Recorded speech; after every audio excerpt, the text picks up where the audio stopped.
Sharmila talkies நேயர்களுக்கு வணக்கம். இந்த நேர்காணலில் நாம் சிந்திக்கிருப்பவர் ஓய்வு பெற்ற முன்னாள் ஐஏஎஸ் அதிகாரியும் அரசியல் விமர்சகருமான ஐயா திரு பாலச்சந்திரன் அவர்கள். வணக்கம். வணக்கம் பாலாஜி. வணக்கம். இப்போது நாடாளுமன்றத்துல தொடர்ந்து நாடாளுமன்றம் கூடியதிலிருந்தே அமளியில் ஈடுபட்டு இருக்காங்க எதிர்க்கட்சிகள். குறிப்பாக பீகார்ல இருக்கக்கூடிய ஸ்பெஷல் இன்டென்சிவ் ரிப்போர்ட் அது இருக்கக்கூடாது, அதை நடத்துறது அப்படின்றது சரி கிடையாது அப்படின்னு எதிர்க்கட்சிகள் அமளியில் ஈடுபடுறாங்க. இப்படி நீங்க அமளியில ஈடுபட்டீங்க அப்படின்னா நிறைய மசோதாக்களை விவாதங்கள் இல்லாம நாங்க நிறைவேற்றிடுவோம் அப்படின்னு ஒரு எச்சரிக்கை விடுக்கிறாரு நாடாளுமன்ற விவகாரத்துறை அமைச்சர் கிரண் ரிஜிஜு. இது பேசணும் நம்ம. ஆனா இதற்கு முன்பாக முக்கியமாக மொழி குறித்த ஒரு பிரச்சனை எழுந்திருக்கிறத பார்க்க முடியுது. ஏற்கனவே தமிழ்நாடு, மராட்டி, இப்போ வெஸ்ட் பெங்கால்லையும் அந்த மொழி பிரச்சனை வந்திருக்கு அப்படின்றத பார்க்க முடியுது. டெல்லி காவல்துறை, லோதா நகர் காவல்துறை வெஸ்ட் பெங்காலினுடைய காவல்துறைக்கு ஒரு கடிதம் எழுதுறாங்க, பங்கா பவனுக்கு கடிதம் எழுதுறாங்க. அதுல எனக்கு ஐடென்டிபிகேஷனுக்காக எங்களுக்கு ஒரு மொழிபெயர்ப்பாளர் எங்களுக்கு தேவைப்படுது, அது பங்களாதேஷ் நேஷனல் லாங்குவேஜ் தெரிஞ்ச ஒரு நபர் எங்களுக்கு தேவைப்படுறாங்க அப்படின்னு வங்காளத்தை பங்களாதேஷத்தோட சம்பந்தப்படுத்தி அது இருக்கிறத பார்க்க முடியுது. இப்படி எப்படி நீங்க சொல்றீங்க, இது வங்காள மொழி பேசக்கூடிய எங்களை இழிவுபடுத்துது, இது ஆன்டி நேஷனல், அன்கான்ஸ்டிடியூஷனல் அப்படின்னு மம்தா பானர்ஜி குரல் எழுப்பியிருக்காங்க, எதிர்த்து பேசியிருக்காங்க. இப்போ முதலமைச்சர் மு க ஸ்டாலினும் அதற்கு ஆதரவாக இது தவறாகவோ இல்ல எதிர்ச்சியாகவோ நடக்கல, அவர்களுக்கு தெரிந்தே இதை சிறுமைப்படுத்த வேண்டும், இந்தியை தவிர மற்ற மொழிகளை, இந்திய மொழிகளை சிறுமைப்படுத்த வேண்டும் என்ற நோக்கத்தோடு இது செயல்படுத்துறாங்க அப்படின்னு முதலமைச்சர் மு க ஸ்டாலின் நான் இதற்காக உங்களோட நான் இருக்கிறேன் அப்படின்னு சொல்றாரு. நீங்க எப்படி இதை பார்க்குறீங்க? நீங்க வெஸ்ட் பெங்கால் கேடர்ல ஒர்க் பண்ணிருக்கீங்க, ஸோ உங்களுடைய புரிதல் என்ன இதுல? இது ஸ்டாம் இந்த டீ கப், இது ஒரு பெரிய விஷயம் மம்தா பானர்ஜி ஆக்கி இருக்கவே கூடாது. எழுதுனது யாருங்க? ஒரு இன்ஸ்பெக்டர் ஆஃப் போலீஸ். அவருக்கு என்ன பெரிய இதெல்லாம் தெரியும்? இது ஒரு எம்பி எழுதியிருந்தாரு, ஒரு மந்திரி எழுதியிருந்தாருன்னா அல்ல நம்ம பொங்குறதுல அர்த்தம் இருக்கு. அவரு பங்களாதேஷின்னு சந்தேகப்படுற சில பேரை பிடிச்சி வச்சிருக்காரு. அப்போ பங்களாதேஷுடைய அஃபீஷியல் லாங்குவேஜான பெங்காலியை தெரிஞ்சவங்களை கூப்பிடுன்னு சொல்றாரு. இதுல நான் பெங்காலில் இருந்திருக்கேன். இந்த சில சின்ன சின்ன வார்த்தைகளுக்கு வேற வேற அர்த்தங்கள் உண்டு. ரெண்டு பக்கத்துலையுமே நாங்க கொத்தாய் அப்படிம்போம், எங்க அப்படிங்கிறது கொத்தாய் அப்படிம்போம். ஆனா அவங்க என்ன சொல்லுவாங்க, கோத்தாய் அப்படிம்பாங்க, கொத்தாய்ன்னு சொல்ல மாட்டாங்க. அந்த இதுல பாகீரதின்னு ஒரு நதி இருக்கு. நான் ஜங்கிப்பூர்ல சப் கலெக்டர் இருந்தபோது பாகீரதி நதி எங்களுக்கு 2 பேருக்கு நடுவில், இந்த பக்கம் இந்தியா, அந்த பக்கம் பங்களாதேஷ். அதே மாதிரி ராஜ்ஷாஹின்னு ஒரு மாவட்டம் இருக்கு. இவங்க மிஸ்ஸஸ் கஸ்தூரி குப்தா மேனன், அவங்க அப்பா மிஸ்டர் குப்தா ஐசிஎஸ் ஆஃபீஸர். அவர் அங்க டிஎம் இருந்தார். அதான் இவங்க பார்டர் கான்ஃபரன்ஸ்க்காக அங்கே போயிருந்த போது அந்த பங்களாதேஷ் ஆளுங்கள் என்ன சொன்னாங்கன்னா, அமதர் மேய சொல்லிடுச்சு, நம்முடைய மகள் திரும்பி விட்டார் அப்படின்னு சொல்லி சொன்னாங்க. ஏன்னா அவங்க அங்கே வளர்ந்தவங்க, அவங்க அப்பா அங்கே கலெக்டர் இருந்தபோது. ஸோ பெங்காலிஸ் கடையில் இந்த இது நல்லுறவுங்கிறது தொடர்ந்து எப்பயுமே இருக்கு. ஆனால் மொழியில் சின்ன சின்ன இது உண்டு. அடுத்து இவர் என்ன எழுதினார், பங்களாதேஷ்காரங்களை பிடிச்சி வச்சிருக்கேன், அதனால பங்களாதேஷுடைய அஃபிஷியல் லாங்குவேஜ் பெங்காலி தெரிஞ்சவங்களை அனுப்புன்னு சொல்லி அவர் அவ்வளவு தூரத்துக்கு புத்திசாலித்தனமா சொல்லலைங்கிறது உண்மை. ஆனா அவர் இந்த மாதிரி வங்க மொழியை, இந்த நாட்டின் தேசிய மொழியான வங்க மொழியை அவமதிக்க வேண்டும் என்று நான் வேண்டி விரும்பி அதற்காக இப்படி எழுதுகிறேன்னா யோசிச்ச மாதிரி எனக்கு தெரியல. இது மம்தா பானர்ஜி கொஞ்சம் ஓவர் ரியாக்ட் பண்ணிருக்காங்கன்னு நினைக்கிறேன். ஆனா யூனியன் ஹோம் மினிஸ்ட்ரிக்கு கீழே இயங்கக்கூடிய டெல்லி காவல்துறை இப்படி கேட்பது அப்படின்றதானே அவங்க கேட்க விரும்புறாங்க. ஆமாங்க, நான் கேட்கிறேன், யூனியன் மினிஸ்ட்ரி கீழே, யூனியன் ஹோம் மினிஸ்ட்ரி கீழே உள்ளவங்க அத்தனை பேர் இந்த நியூவன்சஸ் எல்லாம் ரொம்ப விவரமா தெரிஞ்சவங்களா? தெரிஞ்சிருக்க முடியுமா? இது ஒரு ஆக்சிடென்டா கூட இருந்திருக்கலாம். இது ஆக்சிடென்டா இருந்திருக்கும் நான் நினைக்கிறேன், வேணும்னே செஞ்சதா நினைக்கல. ஆனால் மம்தா பானர்ஜிக்கு ஒரு சரியான வெப்பனை கையில கொடுத்துட்டாரு அந்த இன்ஸ்பெக்டர். எங்க அம்மா அவங்க அங்காள பரமேஸ்வரி, விடுவாங்களா? அவ்வளவு லேசா விட மாட்டாங்க. அதனால இவர் நம்முடைய முதல்வர் இது இவருக்கு இது ஒரு சந்தர்ப்பம், தோழமை உணர்வை வலுப்படுத்திக் கொள்வதற்கு. மொழி என்று வரும்போது நாங்கள் என்றுமே உங்களுடன் இருப்போம் அப்படின்னு ரீஇட்ரேட் பண்றதுக்கு. அவ்வளவுதான் நான் பாக்குறேன். இதை ரொம்ப பெரிய விஷயமா நான் பார்க்கல. ஆனா இது நேஷனல் லாங்குவேஜ் பெங்காலியில தான் எழுதப்பட்டிருக்கு. ரவீந்திரநாத் தாகூர், சுவாமி விவேகானந்தாவினுடைய தாய்மொழியான பெங்காலி, இதெல்லாம் அவருக்கு தெரியலையா, அவங்களுக்கு தெரியலையா அப்படின்ற ஒரு கேள்வி எழுப்புறாங்கல்ல. அவங்க அவர் அவ்வளவு தூரத்துக்கு யோசிச்சு அந்த இன்ஸ்பெக்டர் அந்த லெட்டரை எழுதியிருக்க மாட்டாருன்னு நான் நினைக்கிறேன். ஒரு இது அங்க ஒரு பெங்காலி இருந்திருந்தாருன்னா சரி, இவங்க அப்ஜெக்ட் பண்ண வேண்டாம். அந்த பெங்காலி ஆபீசர் ஒருத்தர் அங்க இருந்திருந்தாருன்னா அவரே அப்ஜெக்ட் பண்ணியிருப்பாரு. ஏன்னா பெங்காலிஸுக்கு தாய்மொழி மேல உள்ள பற்று இப்ப நமக்கு இருக்கிறத நான் அடிக்கடி சொல்லுவேன், நமக்கு தமிழ் மேல இருக்கிறது வெறி, அவங்களுக்கு இருக்கிறது பற்று. ரெண்டுக்கும் ரொம்ப வித்தியாசம் இருக்கு. பற்று ரொம்ப கன்ஸ்ட்ரக்டிவ், வெறி கன்ஸ்ட்ரக்டிவ் கிடையாது. இப்ப நம்ம தாய்மொழி தமிழ் ஓகே. தமிழ் தமிழ் இவ்வளவு சொல்றோம். எங்க தமிழ் மீடியம் ஸ்கூல் எத்தனை ஸ்கூல் இருக்கு இன்னைக்கு? எல்லாம் இங்கிலீஷ் மீடியம் ஸ்கூல்ல வச்சுக்கிட்டு இருக்காங்க. அதை பத்தி எந்த அரசு தான் என்ன பண்ணிருக்கு? அதிமுக அரசாகட்டும், திமுக அரசாகட்டும் என்ன பண்ணிருக்காங்க? ஒண்ணுமே பண்ணல. ஒரு ஸ்கூல்ல வந்து நான் கேள்விப்பட்டேன், அப்பா அம்மாவை பத்தி எழுது அப்படின்னா, ரெண்டு பேரும் மட்டும் தான் தமிழ்ல என்னுடைய அப்பா அம்மா எனக்கு மிகவும் பிடித்தவர்கள் அப்படிங்கிற மாதிரி எழுதுனாங்களா. மற்ற பிள்ளைங்கள்லாம் இங்கிலீஷ் எழுதுனாங்களா. ENNEDIOI என்னுடைய இங்கிலீஷ்ல தமிழ் மொழி வந்து இங்கிலீஷ் எழுதுனா அந்த பிள்ளைங்களுக்கு தமிழ் எழுத தரல. இந்த லட்சணத்துல தான் இருக்கு. ஆனா பெங்காலிஸ் வந்து அப்படி கிடையாது. அவங்ககிட்ட வந்து மொழி பற்றுங்கிறது ரொம்ப அதிகம் உண்டு. மொழி பெற அவங்க விட மாட்டாங்க தங்களுடைய மொழியை. இவர் வந்து இந்தியாவின் ஆட்சி மொழியாக எந்த மொழியை ஆக்கலாம்னு சொல்லி கேட்டபோது பிதான் சந்திர ராய் வந்து எதுக்கு அனாவசியமா குழப்புறீங்க, பெங்காலி மொழியை ஆக்கிட்டு போயிருங்களேன் அப்படின்னு சொன்னார் அவர் அந்த விவாதத்துல. அந்நியாரம் தான் கண்ணியமிகு காகிதம் இல்லத்தவர்கள். அவர் கேரளாவில் உள்ள ஒரு கான்ஸ்டியூன்சிலிருந்து எம்பியா தேர்ந்தெடுக்கப்பட்டவர் சொன்னார், இந்தியாவின் பழமையான மொழி, செழுமையான மொழி தமிழ். தமிழ் தான் ஆட்சி மொழி ஆவதற்கு தகுதியுள்ள மொழி அப்படின்னு அந்நேரம் அவர் சொன்னார். ஸோ பெங்காலிஸுக்கு வந்து அந்த ஃபீலிங் வந்து ரொம்ப உண்டு. மொழி உணர்வு, மொழி பற்று எல்லாமே உண்டு. அதனால இவங்க கொதிச்சு எந்திரிச்சிருக்கலாம். பட் இது வந்து அந்த இன்ஸ்பெக்டர் அவ்வளவு தூரத்துக்கு பிளான் பண்ணி வங்க மொழியை இந்தியாவின் தேசிய மொழியை கேவலப்படுத்தணும்னு நினைச்சு இப்படி பங்களாதேஷின் தேசிய மொழி எழுதினாரு அப்படின்னு நான் நினைக்கல. சார்ட் ஆஃப் ஃபூலிஷ்னஸ் அவ்வளவுதான். ஓகே. இப்போ இந்த ஸ்பெஷல் இன்டென்சிவ் ரிப்போர்ட் அப்படின்றது பீகார் தேர்தல் களத்துல மிகப்பெரிய பரபரப்பை ஏற்படுத்தியிருக்கு. இன்ஃபேக்ட் தேஜஸ்வி யாதவ் கூட என்னுடைய பெயரே இதுல இடம்பெறல அப்படின்னு சொல்லியிருந்தாரு. அதற்கு தேர்தல் ஆணையம் விளக்கம் கொடுத்தாங்க. 2 என்ரோல்மெண்ட் நம்பர் வச்சிருக்காரா, இது ஒரு முறைகேடு அப்படின்னு அது ஒரு புதிய சர்ச்சை எழுந்திருக்கு. அதுக்கு அதன் பிறகு இந்த ஸ்பெஷல் இன்டென்சிவ் ரிப்போர்ட்டை குறித்து எதிர்கட்சிகள் கடுமையா பேசிட்டு இருக்காங்க, விவாதம் நடத்தணும்ன்றாங்க. ஆனால் நாடாளுமன்றத்துல அது ஒரு அமைப்பு குறித்து நம்ம வந்து இங்க விவாதிக்க முடியாது. துறை ரீதியா தான் விவாதிக்கலாம். ஆனால் அது அமைப்பு பத்தி எப்படி பேச முடியும் அப்படின்னு விளக்கம் கொடுக்குறாங்க. நீங்க எப்படி இதை பார்க்குறீங்க? யானை கம்பீரமாக நடந்து செல்லும், அதனை பறக்க சொன்னால் அதால் பறக்க முடியாது. நம்முடைய தொழிலாளர்கள் மிக கடுமையாக உழைக்கும் வலிமை பெற்றவர்கள். அவங்களுக்கு கம்ப்யூட்டர் நாலேஜ் அதிகமாக கிடையாது. நீ ஆன்லைனில் போடணும்னு சொல்லி இப்போ என்ன சொல்லுங்க, 65 லட்சம் பேர் வந்து ஆன்லைனில் பதிவு பண்ணல, அதனால ரிஜெக்ட் பண்ணுறோம். இதில் எந்த விதத்தில் நியாயம் இது? நம்முடைய நாட்டில் வந்து இன்னைக்கு வந்து அத்தனை பேரும் கம்ப்யூட்டர் எஜுகேட்டடாக இருக்காங்க, கம்ப்யூட்டர் லிட்ரேட்டாக இருக்காங்க? நிச்சயமா கிடையாது. அதாவது எப்பயுமே ஒரு சிஸ்டம் வந்து எப்போ பலனடையும்னா மக்களிடம் போய் சேரக்கூடியதான ஒரு சாதனத்தை நாம் பயன்படுத்த வேண்டும். இதுவரைக்கும் நடந்தது என்னன்னாங்க, electoral roll, printed electoral roll ஒன்று இருக்கும். இப்ப 2024 ஒரு எலெக்ஷன் நடந்தது. 2026 வந்து ஒரு எலெக்ஷன் நடத்த போகும்பொழுது இவங்க வந்து இந்த தேர்தல் ஆணையத்து அதிகாரிகள் வந்து என்ன, தேர்தல் ஆணைய அதிகாரி யாரு? மாநில அரசுடைய அதிகாரிகள் தான். அவங்கள தான் தேர்தல் ஆணையத்துக்கு வந்து அனுப்பி வைப்போம். அவங்க வந்து என்ன பண்ணுவாங்கன்னா, அவங்களுக்கு கிடைச்ச ஒரு இந்த டோர் டு டோர் எனுமரேஷன் குயிக்கா நடத்தி, தாசில்தார் விஏஓ லெவல் வரைக்கும் இருக்குல்ல, அதனால இந்த ரோல்ல வந்து யாரெல்லாம் இப்ப இறந்து போயிருக்காங்கன்னா அந்த லிஸ்ட் அனுப்புங்கன்னு சொல்லி கேட்பாங்க. அதே மாதிரி இப்போ இந்த இடத்துல இல்லாமல் போயிட்டாங்களா, அவங்க லிஸ்ட் அனுப்புங்கன்னு. அப்போ அதெல்லாம் கட் பண்ணிடுவாங்க. கட் பண்ணிட்டு புதுசா வந்தவங்க 18 வயசுக்கு மேல வந்தவங்க இருக்காங்களான்னு அதை ஆட் பண்ணுவாங்க. நல்லா மறுபடியும் சொல்றேன், ஏற்கனவே இருக்கிற ஒரு ரோல்ல இதெல்லாம் நடக்கும். பிரிண்டட் ரோல் ஏற்கனவே இருக்கு. அந்த பிரிண்டட் ரோல் ஏற்கனவே எல்லா பொலிட்டிக்கல் பார்ட்டி கையிலும் இருக்கு. 2024 ரோல் வந்து. அப்போ இப்படி பண்ணின உடனே அதுக்கப்புறம் வந்து கேட்பாங்க, இதை வந்து நம்ம டிராஃப்ட் எலக்ட்ரல் ரோல் பப்ளிஷ் பண்ணுவாங்க. பப்ளிஷ் பண்ணிட்டு பப்ளிக் வந்து 1 மாசம் என்னமோ டைம் கொடுப்பாங்க. இந்த டிராஃப்ட் எலக்ட்ரல் ரோலை பாருங்க, பார்த்துட்டு இதுல உங்களுக்கு ஏதாவது கிளைம்ஸ் அண்ட் அப்ஜெக்ஷன்ஸ், இதுல சேர்க்க வேண்டிய விடுபட்டு போயிருக்கின்றவா அல்லது அடித்து நீக்க வேண்டியவை நீக்கப்படாமல் இருக்கிறதா, இது நீங்க சொல்லுங்கன்னு பப்ளிக்லயும் கேட்டுட்டு இந்த டிராஃப்ட் எலக்ட்ரல் ரோல் காப்பி வந்து பொலிட்டிக்கல் பார்ட்டிக்கும் கொடுப்போம், நீங்களும் பார்த்து சொல்லுங்க. அவங்க எல்லாரும் சொன்னதை கேட்டுட்டு அதுக்கப்புறம் தான் ஃபைனல் எலக்ட்ரல் ரோல் பப்ளிஷ் ஆகும். அப்போ இதுக்கு மூலப்பத்திரம் என்னது? ஏற்கனவே இருக்கிற ஒரு பிரிண்டட் எலக்ட்ரல் ரோல். இதான் மூலப்பத்திரம் இல்லைங்களா? இப்ப இவங்க என்ன பண்றாங்க, இந்த மாதிரி வருதுல்ல, நாங்க வந்து ஆன்லைன்ல அப்ளை பண்ண சொல்லியிருக்கோம், ஆன்லைன்ல அப்ளை பண்ணதை வச்சு ஒரு லிஸ்ட் தயார் பண்ணி இதுதான் எலக்ட்ரல் ரோல், இது டிராஃப்ட் எலக்ட்ரல் ரோல், இதை பத்தி உங்களுக்கு ஏதாவது சொன்னா நீங்க சொல்லுங்க. 65 லட்சம் பேரை காலி பண்ணிடுவோம். எங்களுக்கு என்ன வந்துச்சு, ஒரே 1 மாசத்துல வந்து டைம் கொடுக்குறோம். இப்ப 65 லட்சம் பேர்ல வந்து 40 லட்சம் பேர் இதில் வேலை பார்க்குறாங்கன்னு வைங்க, தமிழ்நாட்டிலையும் கேரளாலையும் ஆந்திராலையும் வேலை பார்க்குறாங்கன்னா அவங்க இன்னும் அவங்க எலெக்ஷன் சமயத்தில் இங்கே வருவாங்க, வந்து ஓட்டு போட்டு போவாங்க. இது பல இடங்களில் நடக்கிறது. ஏன் இதுல திருமங்கலம் ஃபார்முலான்னு சொல்லி வச்சாங்களே, திருமங்கலம் ஃபார்முலா எப்படி ஜெயிச்சது?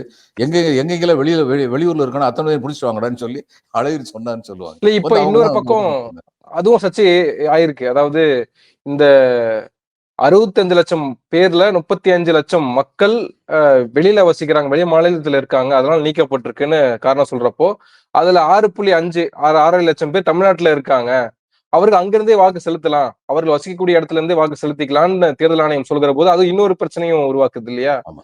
முதல்ல இந்த பிரச்சனை முடிச்சுக்கிறேன். அடுத்து அந்த பஞ்சாயத்துக்கு வரேன். ஏன்னா இது முக்கியமான விஷயம் தான். அப்போ இந்த எலக்ட்ரல் ரோல் ப்ரிப்பரேஷன்ங்கிறது வந்து இந்திய மக்களுடைய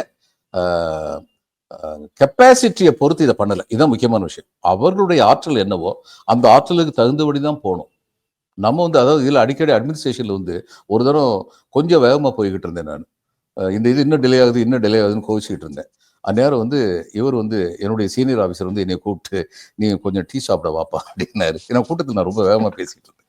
கூட்டம் முடிஞ்சோன்னு டீ சாப்பிட்டுன்னு அவர் சொன்னார், நீ வந்து ஏரோப்ளேனுடைய பைலட் லைசன்ஸ் வச்சிருக்க, நீ பைலட்டு. ஆனால் உனக்கு நாங்கள் கையில் கொடுத்துருக்கிறது மாட்டு வண்டி தான், நீ அதை மறந்துடக்கூடாது. அந்த மாட்டு வண்டி வேகம் என்னன்னு பார்த்து போகணும், ரொம்ப வேகமாக போகக்கூடாது, யாராலையும் முடியாது. இது ரொம்ப முக்கியமான வார்த்தை, அனுபவமிக்க ஒரு அதிகாரியுடைய வார்த்தை அது. அதே மாதிரி தான் அரசாங்கம் நடத்துறது. மக்களுக்கு வந்து எது ஆற்றல், அவர்களுடைய ஆற்றலை கூட்டிக்கிட்டே போகணும். ஆனால் எப்போ என்ன ஆற்றல் இருக்கோ அந்த ஆற்றல் படி தான் செயல்படணும். இந்த மாதிரி எலெக்ஷன் ரூல் இதெல்லாம் முக்கியமானது என்னன்னா, இது நேர்மையான நீதிபூர்வமான தேர்தல்கள் நடத்துவதுதான் ஜனநாயகத்தின் ஆணிவேர். அந்த நேர்மையான தேர்தல் நடத்துவதற்கு வாக்களிக்கும் உரிமை பெற்ற அனைவருக்கும் வாக்களிக்கும் உரிமை அளிக்கப்பட வேண்டும் என்பதுதான் மிக மிக முக்கியமான ஒரு தேவை. நாட்டின் ஜனநாயகம் காப்பாற்றப்பட வேண்டும் என்றால் அதுல இவங்க ஃபெயில் ஆகுறாங்க. அதனாலதான் இந்த எஸ்ஐஆர் பத்தி, ஏன்னா இந்த ஸ்பெஷல் இன்டென்சிவ் ரோல்னு சொல்லி ரிவிஷன் சொல்லி வச்சுட்டு ஒரு மாசத்துக்குள்ள எப்படி இதெல்லாம் பண்ணி முடிக்க முடியும்? நிச்சயமா முடியாது. இப்ப அந்த காலத்துல 5 வருஷத்துக்கு ஒருக்க எலெக்ஷன் நடந்துச்சு. 2024 ஸ்டேட்டும் நடந்துச்சு, சென்ட்ரும் நடந்துச்சுன்னு வைங்க. அடுத்து 2029 தானே. 5 வருஷத்துல எத்தனை டைம் இருக்கும்? 4வது வருஷம் முடியறதுக்கு முன்னாடி நாங்க வந்து எலெக்ட்ரல் ரோல் ரிவிஷன் ஆரம்பிச்சிருவோம். டோர் டு டோர் எனுமரேஷன் சொல்லி எனுமரேட்டர் வைப்போம். ஒவ்வொரு டோரா போய் ஒவ்வொரு கதவா போய் தட்டி அவங்க விசாரிச்சுட்டு அது அத்தனையும் கொலெக்ட் பண்ணி கொடுக்கறது. இதுக்கெல்லாம் மொத்தம் வந்து 1 வருஷம் ஏறக்குறைய டைம் எடுக்கும். இது 1 மாசத்துல எப்படி முடிக்க முடியும்? அதனால இது நிச்சயமா இந்த தேர்தல் ஆணையத்தை பத்தி எனக்கு கொஞ்சம் கூட நம்பிக்கை கிடையாது. இவங்ககிட்ட நேர்மை, நாணயம், நீதி எதுவுமே கிடையாது. இந்த உங்ககிட்ட 2 பஸ் இருந்ததுன்னா அதுல ஒரு பஸ் வந்து வெளிநாட்டுல இருந்து இது கள்ளத்தனமா இங்க ஓடி வந்து ஒன்று கொடுத்துருவாங்க காங்கிரஸ்காரன் அப்படின்னு யார் பேசுனது? இந்த நாட்டுடைய பிரதம மந்திரி பேசுறாரு. உடனடியாக அவர் நோட்டீஸ் அனுப்பிச்சிருக்க வேண்டாம்? உங்களுடைய பதவிக்கும் சரி உங்களுடைய தகுதிக்கும் சரி இதை பேசக்கூடாது செயல், அதெல்லாம் விடுங்க. It is against representation of people's act. நீங்க பேசுறது உங்களை ஏன் தகுதி நீக்கம் செய்யக்கூடாதுன்னு சொல்லி லெட்டர் அனுப்பியிருக்கணும். நாங்க 80 பேர், நீங்க 20 பேர், மறந்துடாதீங்க அப்படின்னு சொல்லி ஒரு பெரிய பிஜேபி லீடர் சொல்றாரு முஸ்லிம்ஸை பார்த்து. அவருக்கு அடுத்த 5 வருஷம் தேர்தலில் போட்டியிடுவதற்கே தகுதி இழப்பு செஞ்சிருக்கணும். எதுவுமே செய்யாத இந்த தேர்தல் ஆணையத்து மேல என்ன நம்பிக்கை இருக்கும்? இன்னைக்கு இவங்க என்ன பண்ண பாக்குறாங்கன்னா, ராகுல் காந்தி சொல்றது, அவரு சொல்றது ப்ரூஃப் அவர் கொடுக்கட்டும். இந்த எஸ்ஐஆர் இருக்கே, இதுவே தேர்தலை திருடுவதுதான், அது தவறு. இது ஒண்ணு. அடுத்து இன்னொன்னு கேட்டீங்க.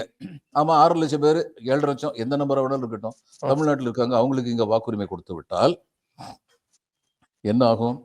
இந்தியாவில் வந்து சாதாரணமாக he should ordinarily be a resident of 6 months, resident for 6 months சொல்லுவாங்க. ஏறக்குறைய 6 மாசம் ஒரு இடத்துல இருந்தா அவரை நார்மல் ரெசிடென்ட் சொல்லலான்னு. அது ஒரு தம்ப் ரூல், அப்படி ஒன்றும் கட்டாயம் கிடையாது. ஆனால் இன்னைக்கு நான் கேள்விப்படுற 2 நாள் இருந்தா கூட நீங்க சேர்க்கலாமா? சேர்க்கலாம். நான் நேற்று நீ வந்து பார்த்தேன், இந்த இடத்துல இருந்தனா இல்லையா, இதான் என் வீடு, நான் வாடகைக்கு இருக்கேன், என் வீட்டுக்காரரை கூப்பிடவா அப்படின்னு கேட்டா அவங்க ரெக்கார்ட் பண்ணிட்டு போவாங்க, இவர் இந்த வீட்டில் இருந்தாருன்னு. he becomes a voter. இப்ப இதெல்லாம் வந்து எப்பயுமே எந்த சட்டத்திலையும் 2 இருக்கு, the letter and the spirit. எழுத்து, அதன் பின்னால் இருக்கும் ஆன்மா. ஆன்மாவைத்தான் மதிக்க வேண்டும், எழுத்தை மீறியது ஆன்மா. ஆனா இவங்க பண்றதெல்லாம் தப்பு. இந்த மாதிரி வந்து ஒவ்வொரு ஊரா வந்து இவங்களுக்கு எப்படியாவது எப்படி ஸ்ரீலங்காவில் வந்து இவங்க சிங்களீஸை வந்து வட மாநிலத்திலையும் இது கிழக்கு மாநிலத்திலையும் கொடியேற்றினாங்களோ, அதாவது தமிழர் மெஜாரிட்டியை காலி பண்ணணும்னு சொல்லி திட்டமிட்டு செய்தார்கள் சிங்களவர்கள். இப்ப அது மாதிரி இவங்க தென்னிந்தியாவை திட்டமிட்டு பண்றாங்களா? இதெல்லாம் ரொம்ப பெரிய தப்பு இவங்க பண்ண நினைக்கிறது. இப்ப ராகுல் காந்தி ஆதாரம் இருந்தா ஆதாரத்தை உடனே கொடுத்துடணும். ஆனால் வந்து நாங்க நேரம் வரும் கொடுக்க போறோம், ஆதாரம் எங்களிடம் இருக்கு, 6 மாதம் உழைச்சிருக்கோம் இந்த ஆதாரத்தை கண்டுபிடிக்கிறதுக்கு, 15 முதல் 70 தொகுதிகள்ல முறைகேடு நடந்திருக்கு, ஒரு 15 தொகுதிகள்ல முறைகேடு நடக்காம இருந்திருந்தா இந்நேரம் பிரதமர் மோடி பிரதமராக இருந்திருக்க மாட்டார் அப்படின்னு அவர் சொல்றாரு. இது ஒரு பெரிய குற்றச்சாட்டு. அப்போ உடனடியாக வந்து நடவடிக்கை எடுக்கப்பட்டிருக்கணும், இல்ல ஆதாரங்கள் வெளியிட்டிருக்கணும். அது ஒரு இன்னொரு ரகசிய காப்பாகவே வச்சிருக்காங்க இல்லையா? இல்லைங்க, முதல்ல இந்த ஆதாரத்தை திரட்டுறது லேசான காரியம் இல்லை. இப்போ போகிற தேர்தலில் மகாராஷ்டிராவில் வந்து இவங்க பிஜேபி இவ்வளோ மாநில தேர்தல் இவ்வளோ ஜெயிச்சாங்கன்னு எனக்கெல்லாம் சந்தேகம் வந்தது. அது எப்படி கொஞ்ச நாளில் வந்து அவ்வளோ பெரிய அதிருப்தி வரும்? அவ்வளோ பெரிய அதிருப்தி வர்றதுக்கு காரணமே கிடையாது. இன்னும் சொல்ல போனால் நாடாளுமன்ற தேர்தலையே பிஜேபியை ரிஜெக்ட் பண்ணவங்க தங்களுடைய மாநிலத்தை ஆள்வதற்கு பிஜேபியை வந்து வச்சுக்கிடுவாங்களா அப்படிங்கிற சந்தேகம் எனக்கு வந்தது. எனக்கு வந்தது அந்த சந்தேகம் வந்து. ஆனா ஆதாரம் இல்லாம நம்ம எதுவும் பேச முடியாது. இது மாதிரி பல பேர் சந்தேகப்பட்டோம். இன்னைக்கு ராகுல் சொல்றாரு என்கிட்ட ஆதாரம் இருக்குன்னு. அவர் ஆதாரத்தை கொடுக்கட்டும். அந்த ஆதாரம் யாரிடம் வந்து பெறப்பட்டதோ அவர்கள் நம்புதற்குரியவர்களாக இருந்தார்களா, சரியான ஆதாரத்தை கொடுத்தார்களா அப்படிங்கலாம் இது சப்ஜெக்ட் அனாலிசிஸ். ஆனா அவருக்கு சொல்றதுக்கு உரிமை இருக்கு. இப்ப என்ன பிரச்சனைனா, இவர் இது மாதிரி ஒரு பிரச்சனையை கிளப்பினார்னா உடனடியா வந்து சில விஷயங்கள் வந்து திடீரென்று உயிர் பெறுகின்றன. 2000 ஸ்கொயர் கிலோமீட்டர் வந்து சைனா எடுத்துக்கிடுச்சு நீ சொன்னியே, நீ வந்து என்ன உண்மையான இந்தியனான்னு சொல்லி அந்த அந்த அந்த கமெண்ட் வந்து I think it is uncalled for comment. ஏன்னா 2000 ஸ்கொயர் கிலோமீட்டர் வந்து சைனா எடுத்துக்கிட்டாங்கன்னு இவர் சொல்றதுக்கு வந்து கவர்மெண்ட் கேஸ் போடுறாங்க. கேஸ் போட்டா நீதிபதி அந்த கேஸை விசாரிக்கணும். நீதிபதி ஆனா அந்த கமெண்ட் கொடுத்துருக்கணுமா அப்படிங்கிறது எனக்கு தெரியல. ஆனா நான் கேட்கறது 2000 இல்ல, சுப்பிரமணிய சுவாமி வந்து 3000 ஸ்கொயர் கிலோமீட்டர் சைனாக்காரை கபலீரம் பண்ணிட்டு போயிட்டான், அவனை பத்தி பேசுறதுக்கு இவர் பயந்துகிட்டு இருக்காருன்னு சொல்லி பிரதமர் மோடியை பத்தி திரும்ப திரும்ப சொல்லிக்கிட்டே இருக்காரு. ஏன் அவங்களுக்கு அவர் மேல இந்த கேஸ் போடுறதுக்கு இவங்களுக்கு ஏன் தைரியம் இல்லை?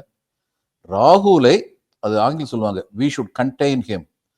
அவரை வந்து ஏகப்பட்ட சிக்கல்ல மாட்டி வச்சுக்கிட்டே இருந்தா இது மாதிரி பேசுறதுக்கு டைம் இருக்காதுன்னு நினைச்சு செய்யறாங்க அப்படின்னு நினைக்கிறேன். ஆனா ராகுல் காந்தி அதுக்கு பயப்படக்கூடிய ஆளா இருப்பாருன்னு நினைக்கிறீங்களா நீங்க? அதாவது ஏன்னா சொல்லி காட்டினாரு. இல்ல அவருடைய சிஸ்டர் கூட சொன்னாங்க அவர்கிட்ட ரொம்ப ஜாக்கிரதையா இருக்கணும்னு. அதுக்கு அவர் ரொம்ப சுருக்கமா சொன்னார், நம்முடைய குடும்பம் அப்படி பயந்த குடும்பம் இல்லை அப்படி. அது நிஜம்தான். மிஸ்ஸஸ் காந்தியும் பயப்படல, ராஜீவ் காந்தியும் பயப்படல. என் மிஸ்ஸஸ் காந்திகிட்ட வந்து கேட்டு சொன்னாங்க, இந்த சர்தார்ஜி உங்க இதுல செக்யூரிட்டியில் இருக்காரு, அவர் எடுத்துருங்கன்னு சொன்னாங்க. ஆனா அவங்க அதுக்கு என்ன எழுதுனாங்க ஃபைல்ல? அப்படியானால் இந்த தேசத்தின் ஒருமைப்பாட்டின் மேல் இந்த நாட்டின் பிரதமருக்கு நம்பிக்கை இல்லை என்று அர்த்தம். அவர் நீக்கப்படக்கூடாது. அதே சர்தார்ஜி தான் அவரை அவங்க சுட்டு கொண்டாரு. அவங்களுக்கு தெரியும் இது மாதிரி நடக்கலாம். அதனால என்ன, அப்படி நடக்கலாம்ங்கிறதுக்காக பயந்துகிட்டு நான் போயிட முடியுமா அப்படின்னு சொல்லி சொன்னாங்க. நிக்சன்ட்ட போய் தைரியமா பேசினாங்க. அவர் வந்து 200 டேங்க் வச்சிருக்கோம், அடிச்சு நொறுக்கிடுவாங்க நாட்டை அப்படின்னாரு. அந்நேரம் சொன்னாங்க, நண்பர் என்ற முறையில், நட்பு நாடு என்ற முறையில் எங்களுக்கு அறிவுரை கூறுவதற்கு உங்களுக்கு எல்லா உரிமையும் இருக்கிறது. எங்களுடைய நாட்டின் விவகாரங்களை எப்படி கையாள வேண்டும் என்று தீர்மானிக்க உரிமை எங்களுக்கு இருக்கிறதுன்னு சொல்லிட்டு போடான்ட்டு வந்தாங்க. அந்த தைரியம் இருந்தது. ராஜீவ்காந்திட்டு அந்த தைரியம் இருந்தது. முதல்ல வந்தபோது என்ன சொன்னார், ₹1 புவர் பீப்புள்னு கொடுத்தா அதில் 16 பைசா தான் போய் சேருது, மீதி 84 பைசா எங்க போகுதுன்னு கண்டுபிடிக்கணும். ரொம்ப வெளிப்படையா சொன்னார். தன்னுடைய கட்சி ஆட்சி புரிஞ்சுக்கிட்டுன்னு சொல்லி அவர் வந்து மழுப்பல. அதே மாதிரி தான் இப்ப ராகுல் வந்து பாரத் ஜோடோ யாத்திராவுக்கு அப்புறம் நான் நினைக்கிறேன், மகாத்மா காந்தி வந்து 3rd கிளாஸ்ல ட்ரெயின்ல டிராவல் பண்ணதுக்கு அப்புறம் தான் இந்தியாவை பத்தி அவருக்கு தெரிஞ்சதும்பாங்க. அதே மாதிரி முழுமையாக தெரிந்தது. அதே மாதிரி பாரத் ஜோடோ யாத்திராவுக்கு அப்புறம் ராகுல் வந்து மிக்க முதிர்ச்சி பெற்ற ஒரு தலைவராக இருக்க சந்தேகமே கிடையாது. அவருடைய எம்பி பதவியை பறிச்சாங்க. ஏன் அதானியை பத்தி சொல்லிட்டாரு, அதானியை பத்தி சொல்லிடக்கூடாது. சொன்னா இது மாதிரி ஏதாவது வந்துடும். எம்பி பறிப்போம். எத்திக்ஸ் கமிட்டின்னு ஒரு கமிட்டி, அது எத்திக்ஸ் என்னன்னே டிஃபைன் பண்ணாத கமிட்டி. அந்த கமிட்டி வந்து முகமது மைத்ராவை காலி பண்ணாங்க. இது மாதிரி இவர் இது பண்ணும்போது என்ன பண்ணார், இவர் என்ன பண்ணாரு நேரம், இது ரொம்ப அநியாயம் சொன்னாரா? இல்லை. எனக்கு நீதிமன்றங்களின் மேல் நம்பிக்கை இருக்கிறது. மோடி என்பது ஒரு ஜாதியின் பெயர் அல்ல, அதுதான் உண்மை.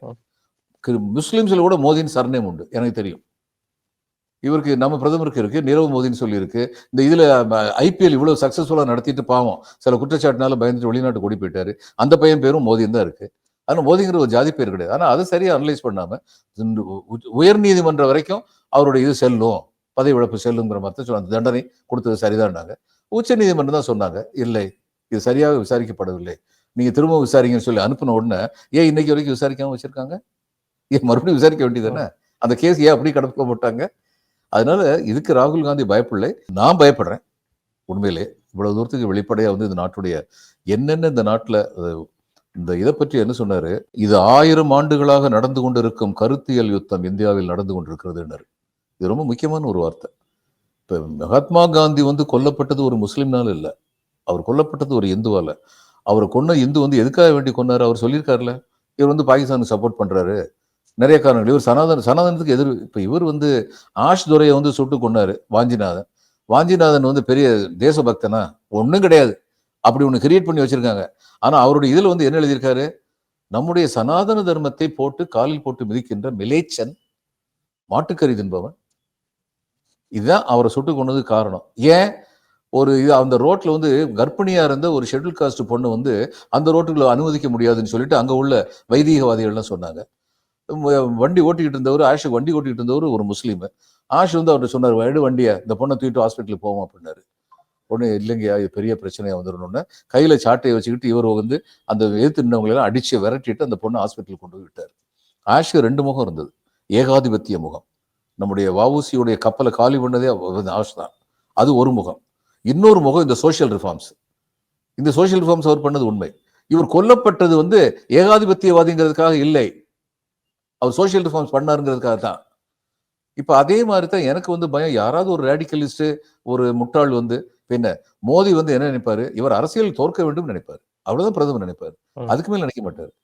ஆனா இந்த இன்ஸ்பெக்டர் வந்து நேஷனல் லாங்குவேஜ் ஆஃப் பங்களாதேஷ்னு எழுதுற மாதிரி எவனா ஒருத்தன் கீழே இருக்க ஒரு மடையன் வந்து ஏதாவது உணர்ச்சி வசப்பட்டு ஏதாவது தப்பா பண்ணிடக்கூடாது அப்படின்னு நான் தான் பயப்படுறேன். எல்லாருமே பயப்படுறேன். ஏன்னா இன்னைக்கு நாட்டுல வந்து அப்படிப்பட்ட வன்முறைகள் இன்னைக்கு நடந்துகிட்டு இருக்குங்கிறது கவலைக்குரிய விஷயம்.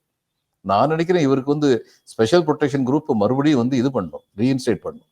பிரதமரை தவிர யாருக்குமே இல்லைன்னு காலி பண்ணி வச்சிருக்காங்க. It should be reinstated for ராகுல் Gandhi. That's what I think. நன்றி சார், நன்றி. நிறைய விஷயங்களை தெளிவுபடுத்திருக்கீங்க. உங்க நேரத்துக்கு மிக்க நன்றி.